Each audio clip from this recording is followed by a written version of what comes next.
अरे यार। अरे ये मुंह क्यों सड़ा रखा है? अरे कुछ नहीं यार, मतलब 50 नंबर हैं और दो दो करके ऐड करना है उन्हें। घंटे भर से ज्यादा हो गया, अभी तक नहीं निपटा काम। तू ना पागल है। मैं पागल हूँ? नहीं मैं पागल हूँ। तू जा पहले, तो तू इधर। ये मार मार का खोपड़ी तोड़ साले का मार। अरे भाई भाई, अबे रुक जा भाई, गुस्सा क्यों करता है? तो तू बता दे क्या करना है। फंक्शंस का इस्तेमाल कर, फंक्शंस का। फंक्शंस? अबे ये क्या बला होती है? तो आज मैं आपको बताऊंगा फंक्शंस के बारे में। कई बार हमें अपने द्वारा लिखे गए कोड को अपने ही प्रोग्राम में मल्टीपल टाइम्स यूज करना पड़ता है। मान लो मैंने एक प्रोग्राम बनाया जो मुझे ये बताएगा कि मुझे चाय में चीनी कितनी डालनी है, बेस्ड ऑन यार कि मैं चाय कितनी बना रहा हूं, दूध कितना डालूंगा, पानी कितना डालूंगा, और फिर मुझे तेज मीठी चाय पीनी है, हल्की मीठी चाय पीनी है, या फिर एज नॉर्मल मीडियम मीठी चाय पीनी है, इंसानों की तरह। इंसानों की तरह। तो उस हिसाब से वो मुझे बताएगा कि मुझे चाय में चीनी एग्जैक्ट कितनी डालनी है।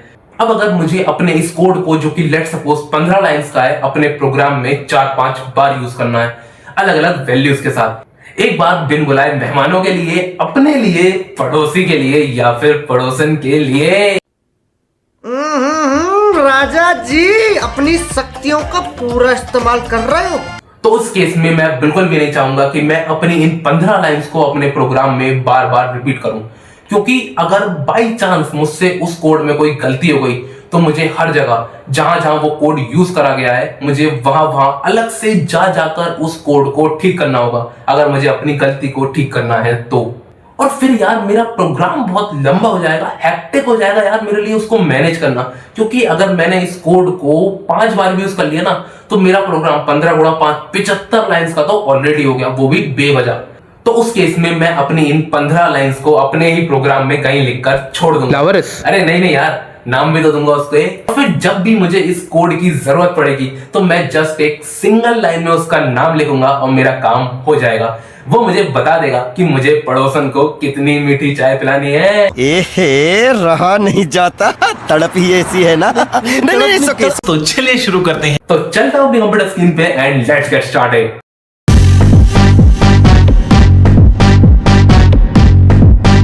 तो फंक्शन बेसिकली यार एक ब्लॉक ऑफ द कोड होते हैं। जिस तरीके से इफ का ब्लॉक होता है, फॉर लूप का ब्लॉक होता है, व्हाइल लूप का ब्लॉक होता है, उसी तरीके से फंक्शंस का भी ब्लॉक होता है, जिनके अंदर उसका कोड और लॉजिक लिखा जाता है। अब मान लो आपने कोई कोड लिखा, कोई लेट सपोज अच्छा खासा कोड लिखा, और उसको आपको अपने प्रोग्राम में 10 बार या 15 बार रिपीट करना है, तो क्या आप उसे बार बार कॉपी पेस्ट करोगे? अज्यूमिंग दैट कि आपका जो कोड है वो 50 लाइंस का है, 60 लाइंस का है, या हो सकता है 100 लाइन का भी हो, कोई बड़ा कोड लिखा हो आपने, तो डेफिनेटली नॉट यार, हम उसको बार बार कॉपी पेस्ट नहीं करना चाहेंगे। हम इंस्टेड ऑफ दैट उसको एक फंक्शन में रैप कर देंगे, और जस्ट हर बार जब भी हमें उस कोड को यूज करना होगा हम उस फंक्शन का नाम लिखेंगे और एक ही सिंगल लाइन में पूरे 50 या 100 लाइन के कोड को हम यूज कर पाएंगे। देखो यहां पर मैंने लिखा हुआ भी है कि a function is a reusable block of the code that performs a specific task, and instead of writing it again and again we will define it inside a function and call it whenever needed। तो पहले तो मैं आपको यहां बताता हूं कि function लिखे कैसे जाते हैं, उसके बाद आऊंगा इन चीजों पर जो मैंने यहाँ पे लिखा हुआ है पूरा। ठीक है, तो मैं लिखूंगा डेफ, और ऐसा करते हैं डेफ भी छोड़ो, बिल्कुल सिंपल स्टार्ट करते हैं। मान लो मैं एक प्रोग्राम लिखता हूं जो ज्योमेट्रिक मीन कैलकुलेट करेगा। उसके लिए पहले मैं लिखूंगा 2 नंबर्स, एक बी लिख दिया और एक ए हो गया, ए में आ गया 9 और बी में आ गया 10। अब मैं एक वेरिएबल डिफाइन कर देता हूं जी मीन, जिसमें ज्योमेट्रिक मीन कैलकुलेट होगा। अब ज्योमेट्रिक मीन होता क्या है? ज्योमेट्रिक मीन होता है a into b divided by a plus b. अब अगर आपको ये देखना है कि मतलब क्या होता है, वो आप गूगल पर सर्च मार लेना, ये एक फॉर्मूला होता है मतलब ज्योमेट्रिक मीन निकालने का। अभी के लिए हम उसी की बात करेंगे, खाली a इंटू बी और divided by a plus B. मैंने इसको ब्रैकेट्स में इसलिए डाल दिया क्योंकि मेरा जो प्रोग्राम है वो ठीक तरीके से चले और ज्योमेट्रिक मीन सही से कैलकुलेट हो। फिर मैं इसको प्रिंट कर दूंगा। अब अगर मैं इसको रन करूंगा तो देखो ये मुझे इसका ज्योमेट्रिक मीन कैलकुलेट करके दे देगा। हम सबको पता है, आपको भी पता है, कोई बड़ी बात नहीं है। और मुझे आपको ये बताना भी नहीं है, मुझे आपको जो बताना है वो ये कि अगर अगेन सेम काम में 2 और नंबर्स के लिए करूं, लेट सपोज मैं यहाँ पे C लिखता हूं 9 और D लिखता हूं 4, वो C लिखा 10 और D लिखा 4। अगेन मैं इसको यहाँ पर इस चीज को लिखूंगा कि ज्योमेट्रिक मीन मुझे दोबारा कैलकुलेट करना है, तो मैं यहाँ पे लिख दूंगा, इनफैक्ट मैं इसको जी मीन और 2 कर देता हूँ, और इसको भी जी मीन 2 कर देता हूँ, ठीक है। और यहाँ पे मैं कर दूंगा इसको, रिप्लेस कर दूंगा c into D divided by c plus D, ठीक है। और इसको मैं जी मीन 1 कर दूंगा। वैसे तो मैं वेरिएबल्स को ओवरराइड कर सकता हूँ पाइथन में, लेकिन जस्ट यार कीप इट सिंपल, मैं दोनों को देखना चाहता हूँ, इसलिए मैं इसको यहाँ पर ऐसे कर देता हूँ। देखो मैं अगर इसको रन करूंगा तो ये आ गया, मुझे दोनों वैल्यूज यहाँ पर प्रिंट होकर दिख रही हैं, दोनों का ज्योमेट्रिक मीन आ रहा है।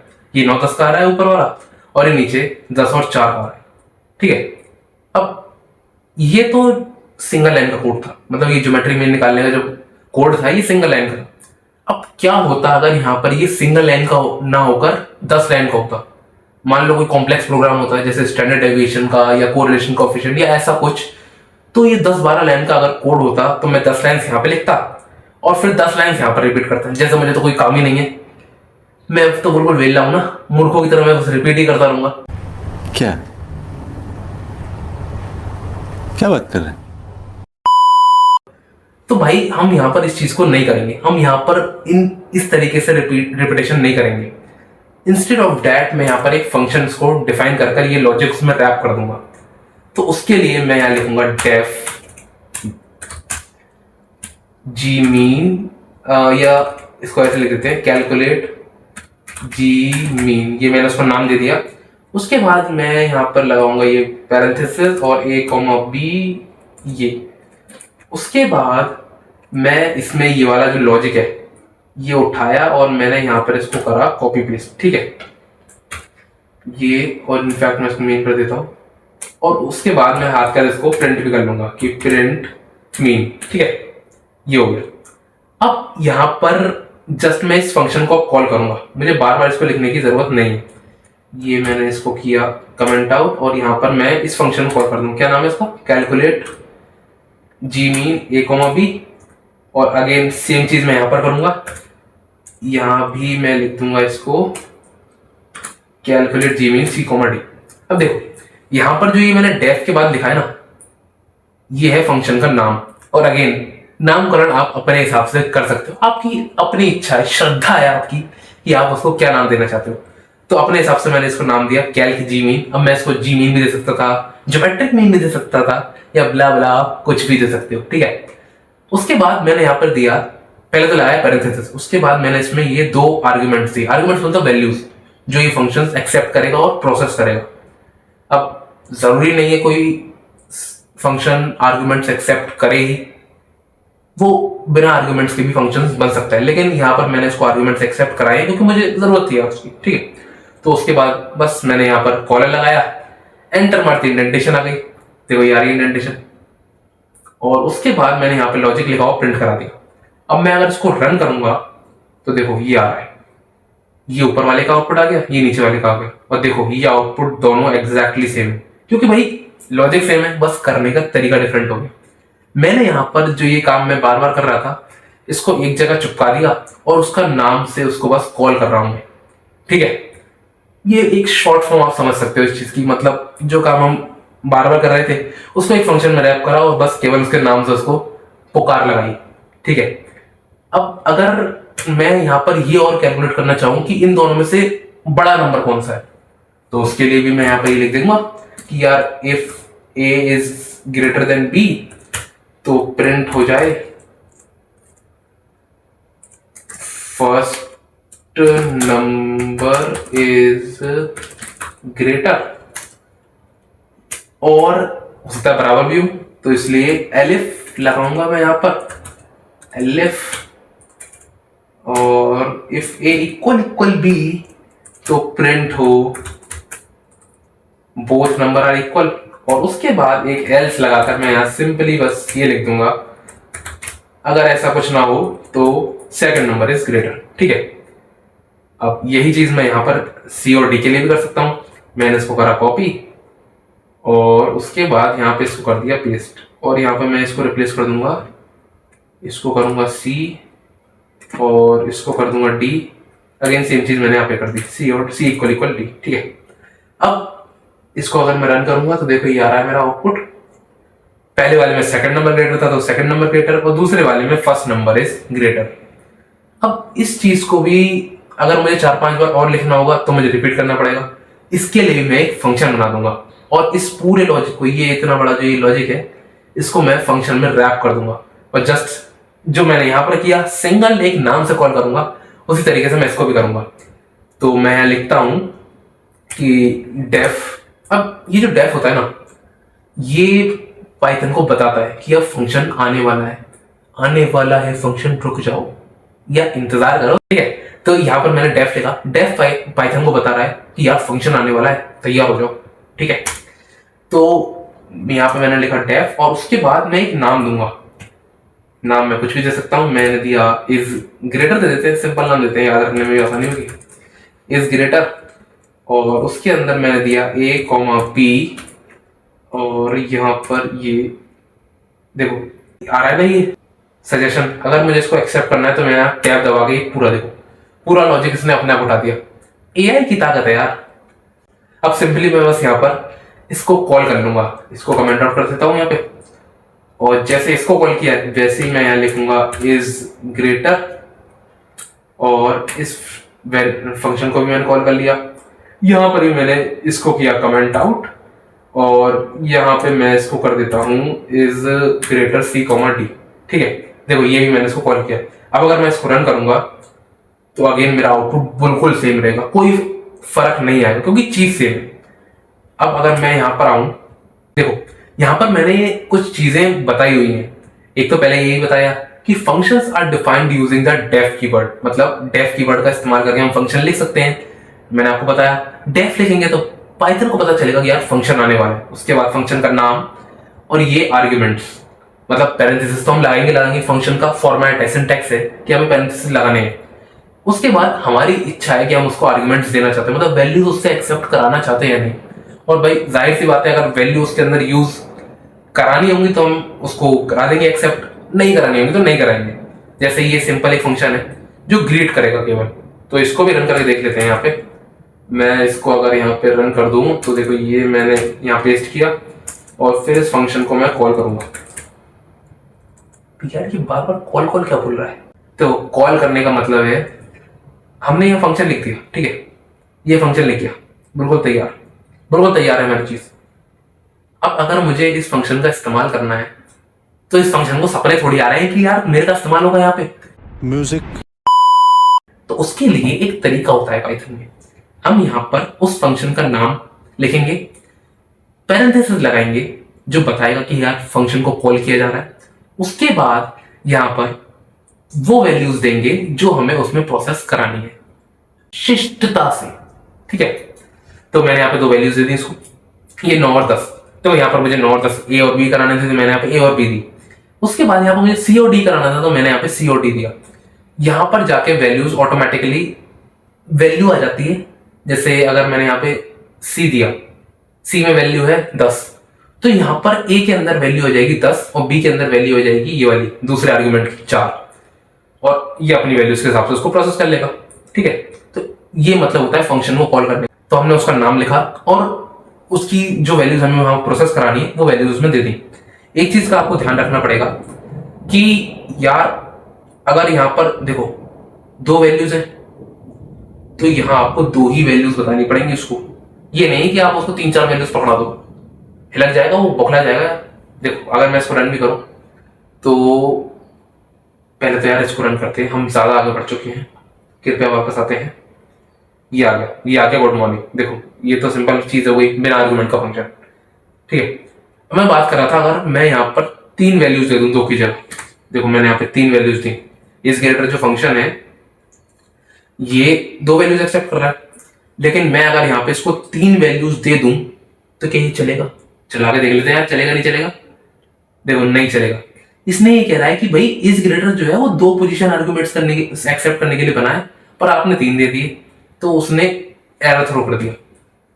तो भाई हटाओ यहां से, एरर थ्रो कर दिया तो मैंने इसको यहां से हटा दिया। अब एक चीज और, इंटीजर टाइप के वेरिएबल है, जाहिर सी बात है कंडीशन ऑपरेटर ए ग्रेटर देन बी, तो इंटीजर भी चलेगा वो, मैंने आपको बताया भी था। तो मुझे यहाँ पर इंटीजर वैल्यू ही देनी होगी। ऐसा नहीं हो सकता कि यार यहाँ पे मैं इसको डबल कोट्स में मैंने डाला और स्ट्रिंग बना के इसको दे दिया। देखो अगर मैं इसको यहाँ पे करूं, ये आ गया greater than is not supported between string and integer, क्योंकि मैं वो बता रहा है कि तुमने इंटीजर के लिए काम करने को यहाँ पे बनाया है फंक्शन और तुम स्ट्रिंग वैल्यू दे रहे हो, तो वो तो नहीं हो सकता। तो इसलिए इसने इसको बता दिया कि यार ऐसा काम नहीं हो पाएगा। तो ये दोनों ही चीज हम नहीं कर सकते।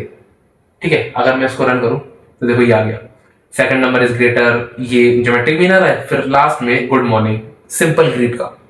तो इसको मैं कर देता हूं यहाँ पे कमेंट आउट। ठीक है, अब मैं यहाँ पर अगर दोबारा चलूं तो ये है आर्ग्यूमेंट्स वाला फंक्शन, मैं आपको बता चुका हूं, ये मैंने आपको बताया यहाँ पर। और ये चीज भी आपको आई थिंक सोच समझ में आ चुकी होगी कि अगर हम फंक्शन में दो वैल्यूज एक्सेप्ट करने के लिए उसको बना रहे हैं तो हमको उसको दो ही वैल्यूज देनी होंगी और सेम टाइप की देनी होंगी। मतलब इंटीजर है तो इंटीजर टाइप की वैल्यूज देनी होंगी और स्ट्रिंग टाइप का अगर कोई प्रोसेस कराया तो स्ट्रिंग टाइप की वैल्यू देनी होगी। जैसे ये वाला जो मैंने प्रोग्राम लिखा है यहाँ पे, ये स्ट्रिंग वैल्यू को एक्सेप्ट करने के लिए बना है। अगर मैं इसको रन करूं, वो रन क्या कॉपी करा और इसको यहाँ पे मैंने कर दिया पेस्ट। इसको भी कर देते हैं यहाँ पे कमेंट अनकमेंट ये, और इसको भी मैं कर देता हूँ यहाँ पे कॉल।